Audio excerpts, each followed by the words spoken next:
For over 40 years, the upstairs of Graceland has been locked. No photos, no tours, no exceptions. But now, Elvis Presley's granddaughter Riley Keough is finally breaking the silence. What she reveals is shocking: hidden rooms, sealed letters, secret recordings, and emotional truths the world has never heard. Could there really be a tunnel beneath the house? Did Elvis leave behind music no one's ever heard? And why is one room still exactly as he left it the day he died? Let's discover. Chapter 2: The Beginning. Graceland, more than just a mansion. No cameras. No tourists.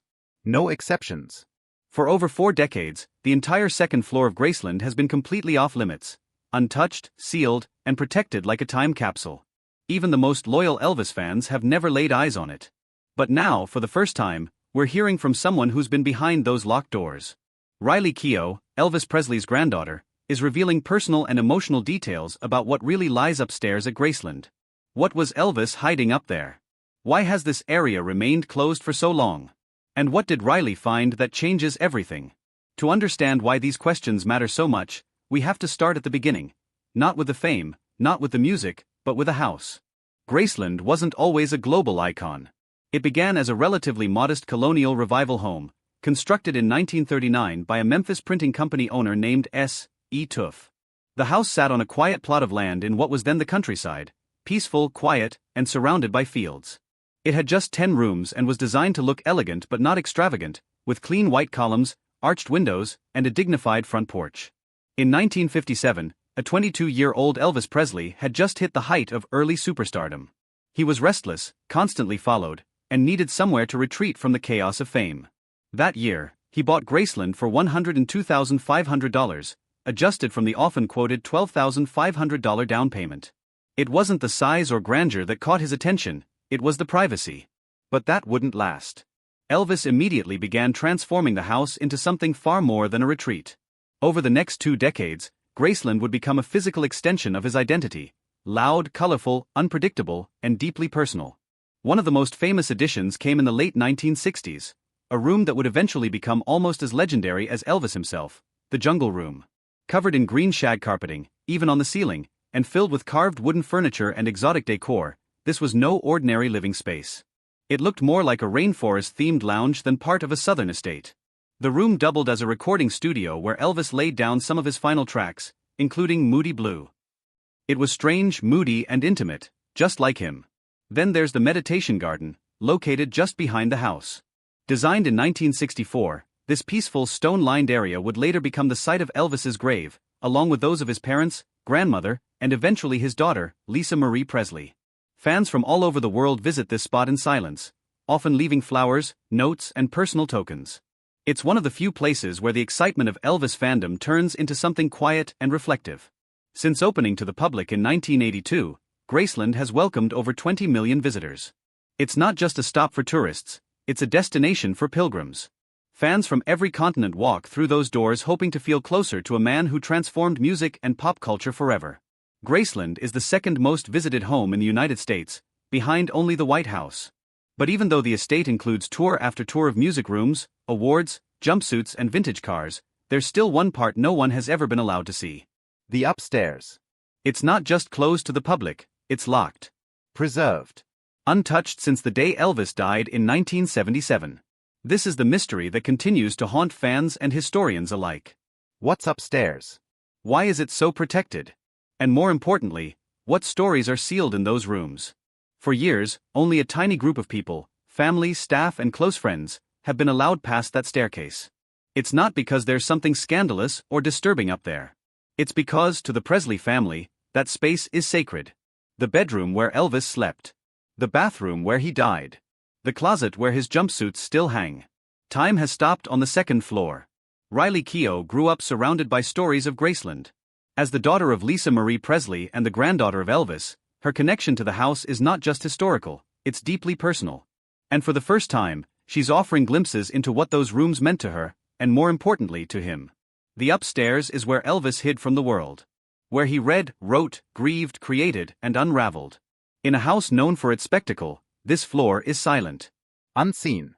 Yet, in many ways, it's the most important part of the story. The allure of Graceland has never just been about what's on display. It's about what's still hidden. Riley's insights into the upstairs give us something new, not just access but understanding. What she found inside those locked rooms wasn't just memorabilia. It was memory. Private, raw, and real. And it's time the world heard what she has to say. Chapter 3, Upstairs Secrets. Riley Keough unlocks the upstairs, secrets and revelations. For over 4 decades, it was completely off-limits. No visitor tours. No video footage. No photographs. The second floor of Graceland, where Elvis Presley lived and where he died, was sealed shut, protected from even the most dedicated fans. But in a move no one expected, Riley Keough, Elvis's granddaughter and now the official owner of the estate, has begun to speak. And what she's revealed is nothing short of shocking. Behind the closed doors of that upstairs hallway are secrets no one outside the family has ever heard. Letters. Hidden compartments. Entire rooms frozen in time. Why did Elvis keep this area so private? And why has Riley decided to share its secrets now? For years, fans speculated that the second floor was locked off to cover up the truth, that Elvis never died, and that the bedroom and bathroom were staged. Some even claimed the Presley family was guarding a lookalike's death scene, and that Elvis escaped to South America. But Riley shuts all of that down. She confirms that the upstairs rooms are preserved exactly as they were on the day of Elvis's death, not because there's anything to hide, but because there's too much to feel. As she puts it, it's like he never left. Everything's still there. His clothes, his records, the books by his bed. You can smell the cologne. You can feel him in the walls. The second floor has been locked since August 16, 1977, the day Elvis died. It wasn't a decision made by museum curators or tour managers, it was a family order.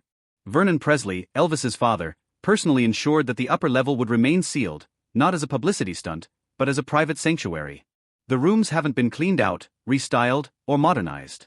Even the clock above Elvis's bed is stuck at the same time it read when paramedics arrived. Riley, who spent much of her childhood visiting Graceland, recalls sneaking upstairs while the public walked through the lower halls. She and her cousins were told not to touch anything, but they watched quietly, soaking in a world frozen in time. One of the rooms that stuck with her most was Elvis's personal study, a small, darkly decorated space with walls lined in deep wood, filled with books on numerology, Christian theology, and Eastern mysticism. Among them were notebooks filled with Elvis's own reflections, on fame, spirituality, and loneliness. Some entries, Riley says, read like journal prayers. Others are more erratic, unfinished song lyrics, stream of consciousness paragraphs, scribbled quotes. One page, she recalls, just had the word free written over and over. There are also physical artifacts that Riley believes offer a window into her grandfather's state of mind. Elvis's bed, still dressed in its original silk sheets, is flanked by 2 nightstands, one topped with a Bible and handwritten annotations, the other with pain medication bottles, some still full. Tucked beneath the bed, Riley found a shoebox labeled "Do Not Open." Inside, unsent letters. One of them was addressed to Lisa Marie.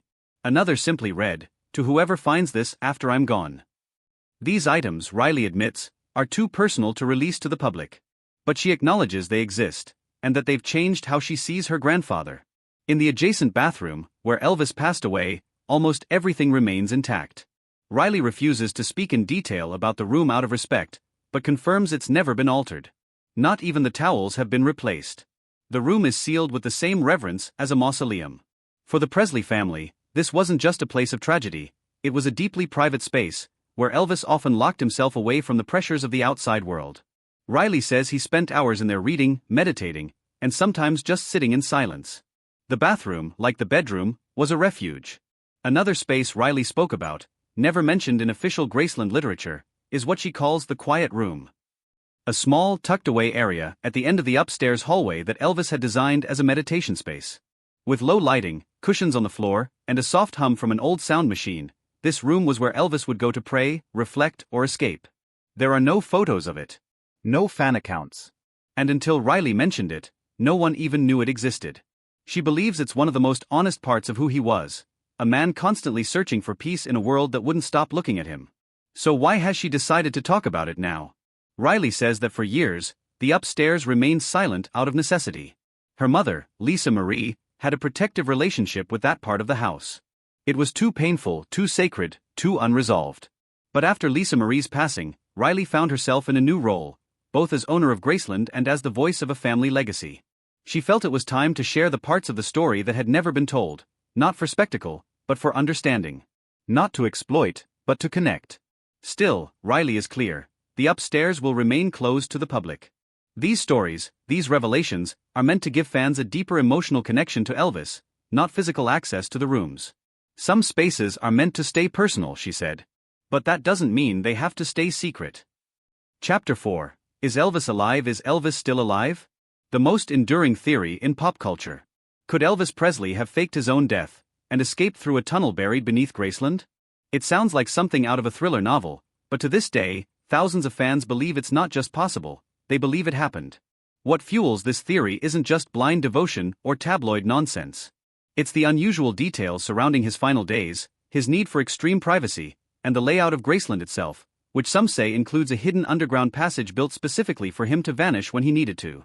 Chapter 5. Secret Tunnel. The tunnel rumor has circulated for decades. According to some former Graceland employees and unverified visitor accounts, there's said to be a hidden passage leading from the main house to the rear of the property, or even beyond it. One popular theory claims it stretches beneath the meditation garden and leads to an unmarked exit in a wooded area behind the estate. The purpose? Depending on who you ask, it was either a privacy safeguard so Elvis could avoid paparazzi, or an emergency escape route, just in case he ever decided to disappear for good. Those who support this theory point to Elvis's growing paranoia in the 1970s. He had microphones swept for bugs. He stopped performing regularly. He started pulling away from public appearances, and even inside Graceland, he rarely left the second floor. It wasn't just reclusive behavior, it was total withdrawal.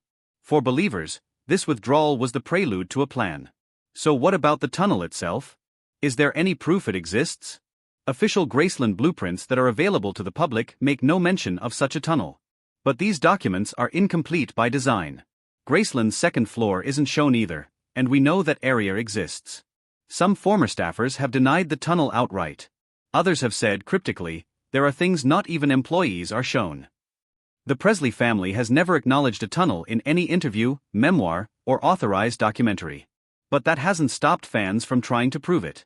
In 1987, a freelance journalist reportedly snuck onto the property and claimed he found a partially concealed concrete entryway near the rear carport. His claims were never verified, and no photographic evidence was ever published. But once that rumor spread, it stuck. Then came the sightings. The first major Elvis is alive moment came in 1978, just 1 year after his death. A man resembling Presley was reportedly seen boarding a plane at Memphis International Airport under the name John Burroughs. That's not a random alias.